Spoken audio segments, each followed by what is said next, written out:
Dark Angels are freaking awesome, and I took them 5-1 at the largest major in Norway every single year. It was Invasion of 2025. It was this past weekend. It was a golden ticket event, and I did end up getting my golden ticket here. So I am going to be heading to Atlanta to represent in the World Championships of Warhammer for the second year in a row, and I'm very, very excited for it.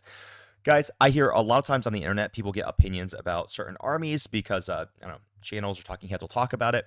Dark Angels are really good. I always love challenging assertions, and I like to put my own spin on different armies. That's why a lot of times you'll see the armies I run or very counter what most people might assume would be the build.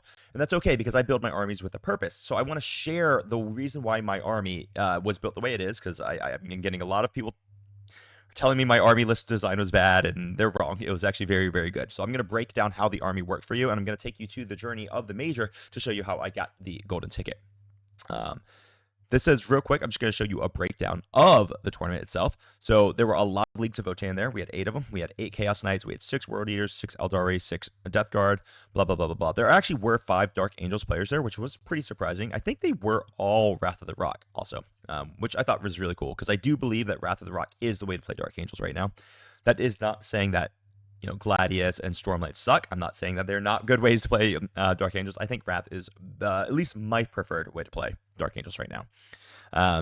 Yeah, so pretty decent spread of the meta. This was using the new balanced data slate, and it would also be the last time that old Imperial Knights are alive. So let's jump right on into what my army list was. And I'm going to kind of break down why it was built the way it was freaking built. All right, so name of my army was Wrathful Way. So this is Wrath of the Rock. This was built for GW layouts. It was a little bit odd because we did play on WTC terrain, which is going to be one of the main reasons why you're going to see something strange in my list. But I'm going to break down why it's there.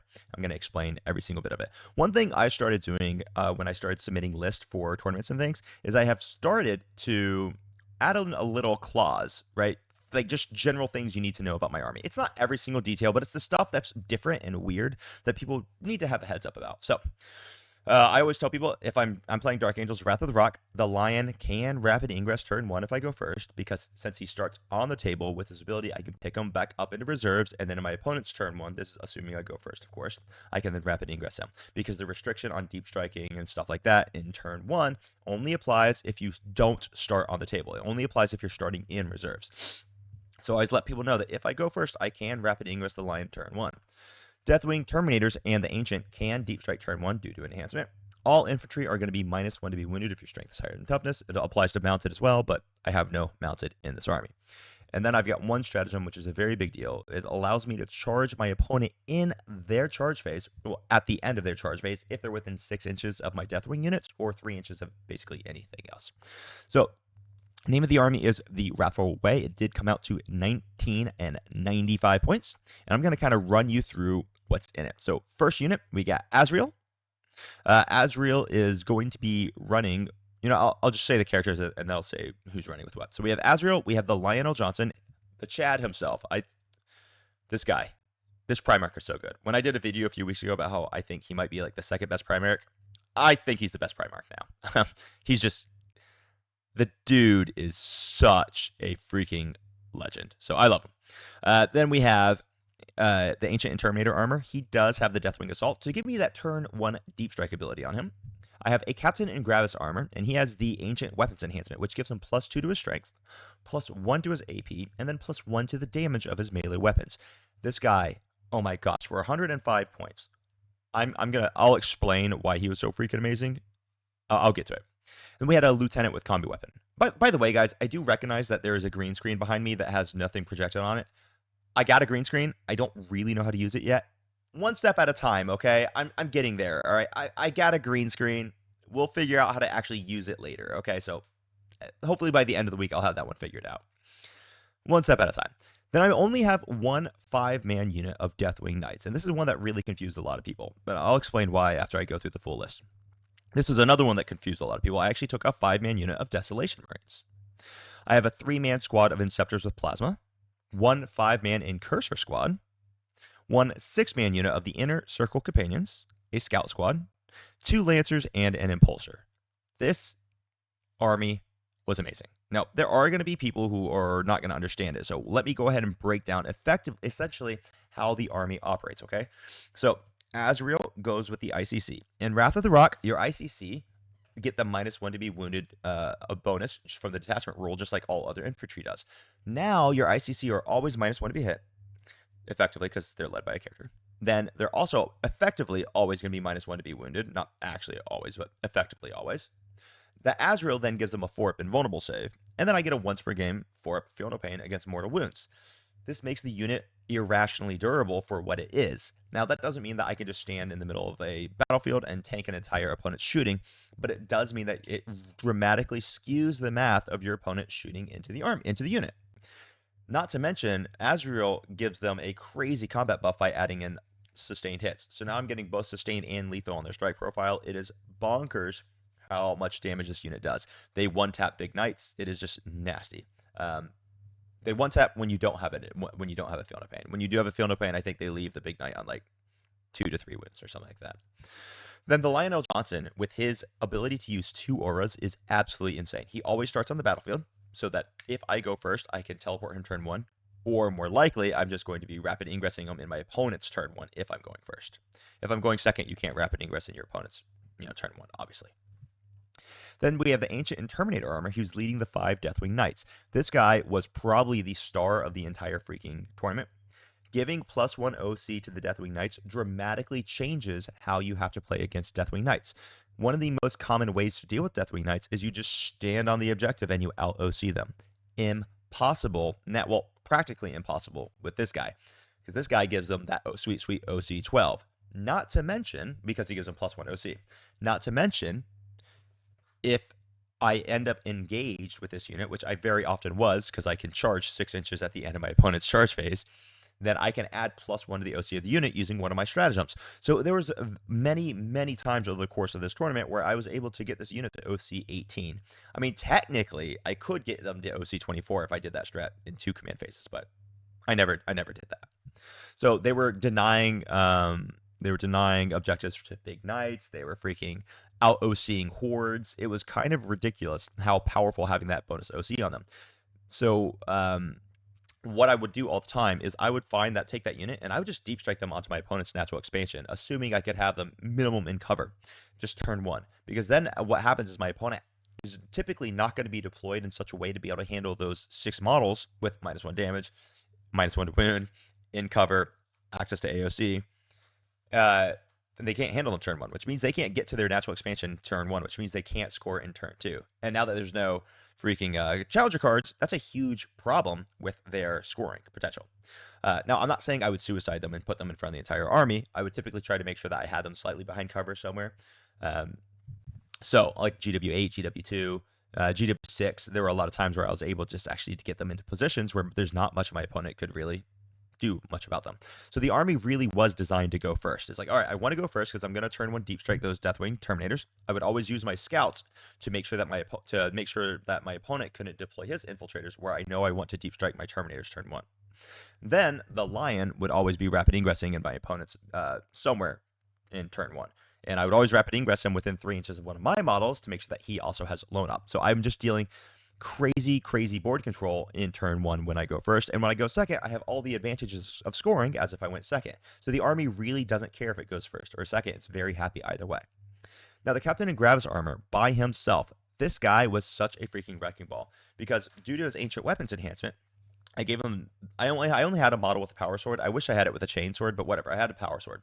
So he has 5 attacks with his power fist at strength 10, AP 3, damage 3, and then he has 2 bonus attacks at strength 7, AP 3, damage 3 on his freaking power sword. So the idea behind him, since he has a 4-up invulnerable save, he halves damage, he's T6 -1 to be wounded. The idea is that my opponent's going to charge him with a unit of like 8 bound, for example. He's going to laugh when he takes 3 to 4 damage from the 8 bound, and then he's going to slaughter the entire squad with his 7 freaking 5 damage 3 attacks.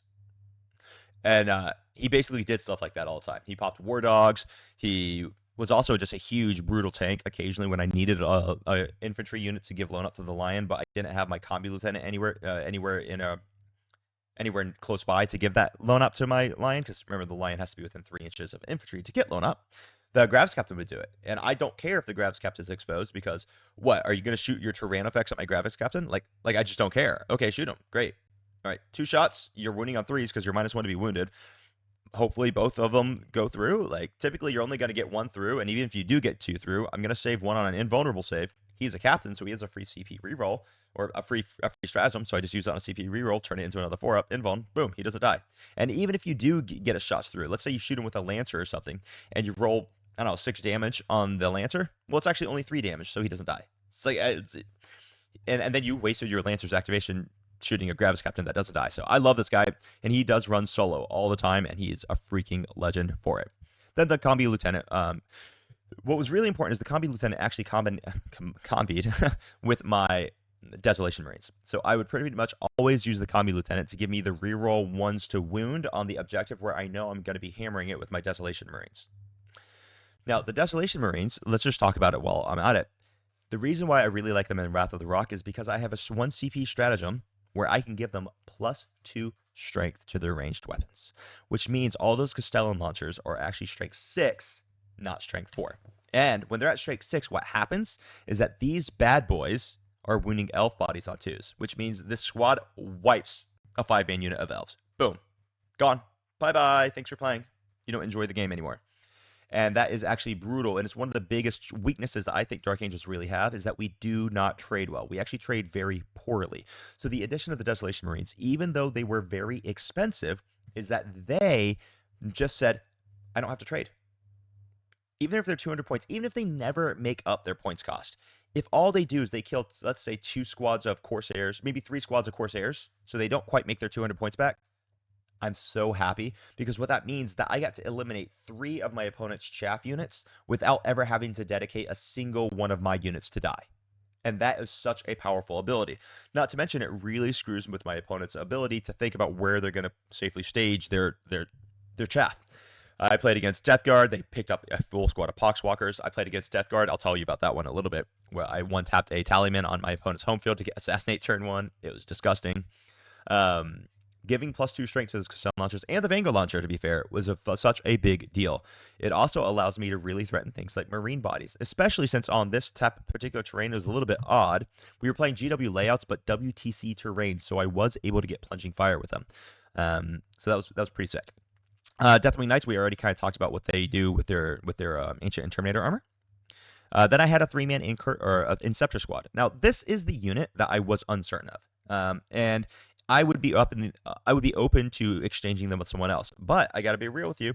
There were just so many times where I had to get a unit into a certain space to stop at a rapid ingress, and they were perfect for it because they can just 6-inch deep strike. Their plasma guns, generally pretty useful. I had them kill War Dog. They actually killed Mortarion, right? Like they're able to fire up just with their twin linked, and I can always give +2 to their strength for them as well, which is kind of a big deal. So I don't know, man. I think I like the Inceptors. I just wish there was something else that just I could do with them. They were still definitely very useful, but there were maybe 2 or 3 games where they weren't useful. Then I had the 5-man Incursor squad. The 5-man Incursor squad's job is to give Scout to my Impulsor. Very, very important. He gives Scout to my Impulsor. That way, let's say I'm deploying on, say, like a GW2, but on a tipping point, I can actually deploy out in the open so that I can get to my natural expansion turn 1 safely. Because if I go second, now I can scout backwards to be safe, but if I go first, I can easily get to my natural expansion. Whereas if I didn't have that scout move on the Impulsor, then I couldn't deploy where I needed to in order to end up where I want to at the end of turn 1. Because I would be shot there. So the scout move is really, really critical for getting where I need to go early on. Not to mention having that unit of Incursors able to just run out. They could shoot something, give +1 to hit, which is really valuable if I was, say, running my Desolation Marines on the floor so that they can shoot their super cracks, right? Because they give +1 to hit. That was also very valuable. The Haywire Mine came in clutch a few times. I love Incursors. I think they're incredible. All right. Then we have 6 Inner Circle Companions. This was the Blender unit. The Blender unit that just murdered everyone. They picked up a big Knight. They picked up a unit of Deathwing Terminators. They picked up so many things, man. They killed Fulgrim. They killed so many things. It was just awesome. I love them, and they're deceptively durable when you stack the -1 to hit and the -1 to wound and the 4-up invulnerable save. They're just very, very disgusting. Okay, then also, not to mention, since they are Deathwing, they do get that 6-inch charge at the end of my opponent's charge phase, which is very, very nice. 1/5 mana unit of Scouts. Scouts is just chaff. They're there just to do some actions, move block. But their real job was to make sure that they secured a landing zone for my Terminators to turn 1 Deep Strike. And they were gloriously efficient at that. Double Lancer and the Impulsor, of course. So the two Lancers were just so vital. These bad boys at AP4 with native rerolls, so I don't ever have to spend CP, or I don't have to use my my Oath of Moment for my Lancers, which is just absolutely critical. They did let me down in my Imperial Knights game, but you know, all right. So they let me down in 1 out of 6 games. It's totally fine. So guys, the army freaking rocks. I am gonna relatively quickly go through some of my matchups and give you some of the fast takeaways from it. And then maybe I'll do a live stream where we can talk about how to build Dark Angels later on. Let's do some pairings. So I'm just going to go to round 1, pull myself up. Jonathan. All right, so I was playing against Sigbjorn Eriksund. So Sigbjorn was awesome. He's a super nice guy. He was a little bit newer to 40k. He's like the captain of the 9th Age team. He's a little newer to 40k. This was just kind of a classic example of I'm just a little more experienced in the game, and I was able to kind of pick up pieces. He was running a Need Guard army, and he did do some cool shenanigans with the Leagues of Votan. But man, when I have 3 different units in the army that all have AP4, that's a lot for my opponent to handle. Like I have 3 different, both Lancers and the Lion with AP4 just runs through 2 of armor saves. Just by you don't get to enjoy the game. I will say I was very surprised by how good the Vulcanite Disintegrator Steeljacks were. They dealt a lot of damage. I was actually really impressed with them. So that was a good game, but it was a pretty big win to me. Then I was playing against Mr. Eric Schirking. Now Eric was running an Emperor's Children list. Eric was trying to make Fulgrim work, and with the terrain that we were using, Fulgrim was actually able to make use of his new ability to move over terrain that was 4 inches or less, just because of the terrain that we had. So he actually was a pretty good choice on that terrain piece. The problem is that Desolation Marines can just one-tap his Tormentors or his whatever, the 5-man Marine squads in Emperor's Children. So my Desolation Marines just sat up top and just murdered them. They also murdered a freaking Demon Prince. The Demon Prince did a Rapid Ingress. I overwatched him with my Super Cracks, and then it was just really good. Where I shot the Super Cracks at him when he Rapid Ingressed, and then in his turn, when he decided to move up, I overwatched it. Popped your uncle. So that was a really, really big deal. Then the Lion was just a freaking Chad. Killed a Demon Prince. Killed 6 Noise Marines. It's just a really, really hard match for him, especially when he's trying to charge into me, and the Lion is just constantly uppy, downy, heroic intervene, Rapid Ingress, fight first, and just murder. So it was very challenging. Great game. He actually ended up doing really well in the tournament. I think he ended up going 4-2.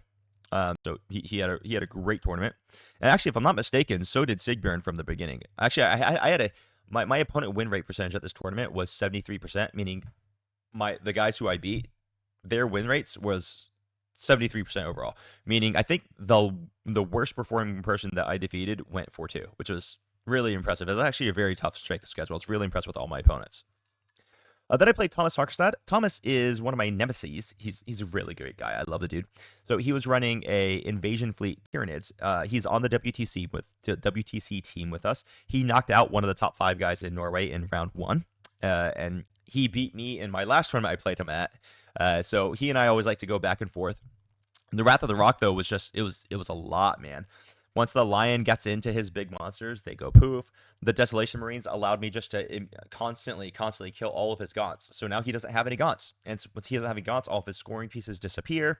Then it doesn't even matter if his monsters get to all the objectives, because I have all the OC. And that's just too much for him to handle. I think the Lion killed 2 X-Crins, and he killed a Tyrannofex, and he also scored me like 20 points on primary in that game. So it's like, dude's just freaking awesome. So Thomas played a good game, but the Lion was too freaking much for him. Then the 4th game, I was playing against Eirik Rokona Stensland. Now, Eirik was running probably the best list at the tournament, I think. And this is probably the best list in the game right now. And it's going to be the triple Knight Despoiler with double Gatling cannons list. It's very, very strong. And he was like, excuse me, I hit my microphone, my apologies. And he was like the one guy who I really didn't want to play. Not that I don't love him, I do. He's a great guy. But this army is so strong. 36 shots out of each one of them, strength 6, AP2, damage 2. It just runs through basically everything. He had 3 carnivores, he had 3 units of Nurglings, he had a unit of Plague Bearer, and 3 Beast of Nurgle. So he was able just to screen all of his big guys so that you can't get into them with a bunch of chaff. However, I did have an Impulsor that decided to be a legend, and my Impulsor, I think he made something like 13 out of 15 5-up invulnerable saves when one of the Despoilers shot him. And it's like, okay, well, he just lived. Which meant that his second Despoiler had to kill my Impulsor instead of killing the ICC that got out of it. Now, he wouldn't have killed the ICC. He probably would have picked up like 3 of them, which meant that I was still going to be able to get into his lines the next turn. But it was a little bit of salt in the wound. So one of the things I did with my army is I did not plan on playing into Knights. I planned on ignoring Knights because I figured there wouldn't be that many Knights at Invasion just because I know our local meta. And I was dead wrong. There were 8 Chaos Knights, 5 Imperial Knights. I was dead wrong with that. So I was so impressed with how good the army was into Knights. I got the 2 Lancers. The Desolation Marines, when you give them +2 strength, now they're wounding big Knights on 5s, ignoring cover with their indirect. Their Super Cracks are wounding them on 3s because they go to strength 12. Like, I actually do, shockingly, have a lot of anti-Knight tech. The Lion just picks up a big Knight by himself if he gets in. And then, honestly, even the Plasma Inceptors, if you give them +2 strength, they're wounding baby Knights on 3s with Twin Links. So there's a lot of really great things that this list does do into Knights. And the ICC can actually pick a big Knight. So, honestly, even not trying to tech for Knights, I actually had the gameplay that I needed into Knights. So I did manage to get through Eirik, and he's also another one of our WTC members, and I think he ended up just crushing people. So I had a great game against him. Round 5, this is the game that I lost. I did lose into Mikhailo Litsev, and Mikhailo is an awesome freaking guy. Really enjoyed him. The tail of the tape here is I messed this game up. I went fixed, and I preach and I preach and I preach that you never go fixed. You always go tactical. And because I went fixed, I lost the game. There were some crazy dice rolls that happened. Like the Lion, he failed. He rolled like he had like 6 saves he had to make. He rolled 5 2s, and then I spent a CP to reroll a 2. It rolled into a 2, and he died. So it's like, okay, dice spike happened. No problem. I got it. And then he had a Knight Atropos that lived on 1 wound through 2 of my shooting phases. So he had 1 wound, and then I had 2 shooting phases, and he still had 1 wound. So that would have flipped it as well. But the dice rolls aside, the problem is that I went fixed. I should not have gone fixed. I should have gone tactical. Always go tactical, because when I went fixed, it allowed me to get scanned by leaving that 1 Knight on 1 wound. Otherwise, I would have just had probably 28 secondary points, and I would have swept him. So lesson learned. I'll just always go tactical. I'm never going fixed. It just is what it is. But Mikhailo ended up actually going 3rd. He did lose in the last round, but since he beat me in the 5th round, he ended up in 3rd, and I ended up in 5th, and I ended up in 4th. So he did have a great game, and I really, really appreciated him. He did pretty freaking awesome. And then lastly, in my last round, I played against the Death Guard, the Virulent Vectorum. Come on, load up. The Virulent Vectorum. There we go. And this was a pretty big win. I got 100 into 39. So Torbjorn was also 4-1 at this point. So he ended up going 4-2. And Torbjorn played he played well. It's just the Lion.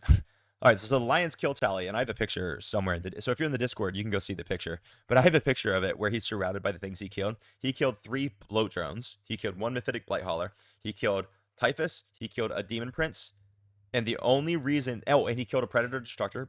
All these he did. And then the only reason he didn't kill Mortarion is that Mortarion forgot that he had invulnerable saves against my Plasma Inceptors, and the Plasma Inceptors killed him. So he was just... I mean, he just shuts the army down. Like, the army just can't play when the Lion shows up, and it's just brutal. So my theory on how Death Guard go into on how Dark Angels go into Death Guard, I think is just right. So guys, this was awesome. I was super, super happy. I did get my golden ticket, and I will be traveling with the winner of the tournament, which is Mr. Shatil. And tune in, because we will be doing a live stream on Shatil. He took an Adeptus Mechanicus army, and he went 6-0, and he beat everyone, and he just crushed it. So we're going to talk about how his take on the AdMech is really, really nice in a live stream later this week. I think we might even do it tomorrow. But Dark Angels are freaking awesome. The only thing I'm considering changing is this Inceptor squad, but I'm not sure about it. Now, on other GW terrain where I don't have the Desolation Marines getting plunging fire, that's another question I need to ask. Do I keep the Desolation Marines or do I not? I'm going to experiment. I don't know the answer yet. I tend to think that the answer is yes. I'm going to keep them. I might have to change my mind on that. We will see how it turns out. But the Dark Angels are just so good right now.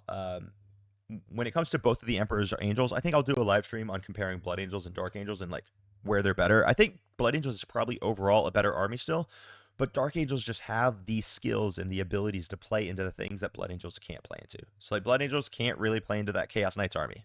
They just can't do it. Dark Angels can. So even though Blood Angels might be better into a lot of things, Dark Angels are just good into everyone, and they're better into the things that Blood Angels suck into. I love that. So yeah, the things that I am considering right now is the Inceptor squad and the Desolation Marine squad, but the Desos were so clutch. Like, it was just awesome. So guys, this was my 5-1 Dark Angel list. This is basically explaining you how I played them and how I used them. If you want more feedback on them, then you can hop in the Discord and you can go into Space Marines chat and we can talk about it a little bit. And I'm also happy to do coaching calls and stuff like that with people who are also looking how to run it. I am strongly considering this list for my WCW list. And next time, guys, I'm going to pop off here because I got to get to work. And I appreciate all of you, and I hope you have an amazing freaking day. Happy crumping. Bye-bye.